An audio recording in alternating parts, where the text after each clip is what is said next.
La parole est à Monsieur Jacques Lamblin. Merci, Monsieur le Président.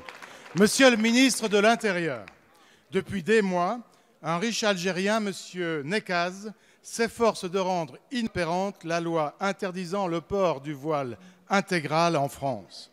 Pour cela, il paye les amendes à la place des contrevenantes et le fait savoir à la France entière. Pendant ce temps, le gouvernement est inerte, voire complaisant. Qu'on en juge. Vendredi dernier, à Toul, la France sidérée a pu voir votre police bousculer Madame Morano, députée européenne, et quelques personnes âgées pour la plupart, pour aider ce provocateur, oui l'aider, à récidiver.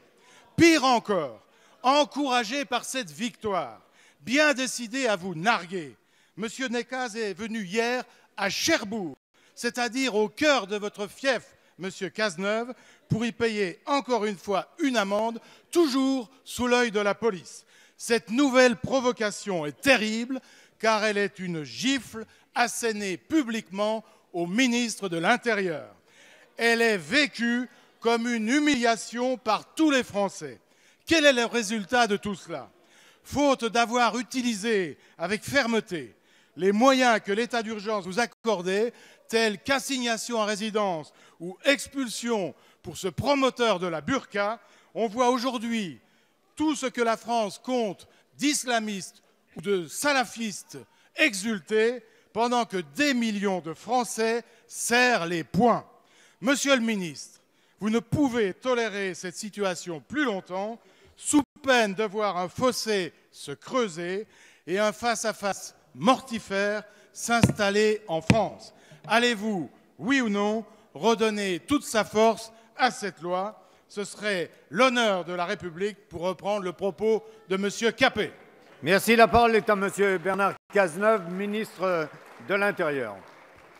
Monsieur Lamblin, je partage tout à fait la volonté qui est la vôtre de donner de la force et de l'honneur à la République, mais pour ça, il faut donner aussi de la force à la vérité. Il y a juste un petit détail dans votre question qui ne s'y trouve pas, mais qui est un petit détail qui fait toute la différence.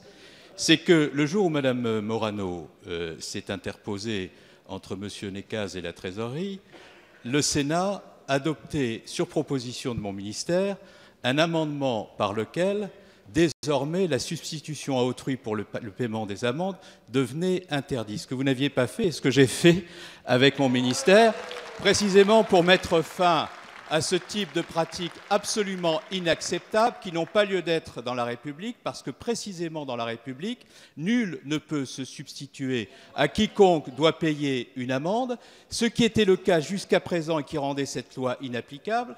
Et celui qui va rendre cette loi applicable par le dépôt de cet amendement qui a été largement voté au Sénat et qui, j'en suis sûr, le sera largement voté à l'Assemblée nationale, notamment par vous-même et vos amis, j'en suis désormais convaincu compte tenu de votre question, c'est moi. Donc le fait de ne pas avoir dit ça relève d'une malhonnêteté intellectuelle absolue, et votre question me donne la possibilité de rétablir les faits.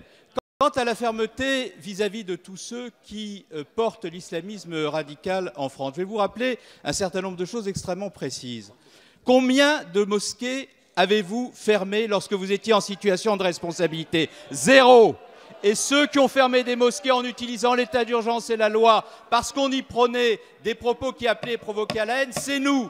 Combien avez-vous expulsé en 5 ans de personnes qui appelaient et provoquaient au terrorisme? 15. Nous en aurons expulsé près de 80. Alors, Monsieur Lamblin, dites à Madame Morano que nous n'avons aucune leçon à recevoir en la matière.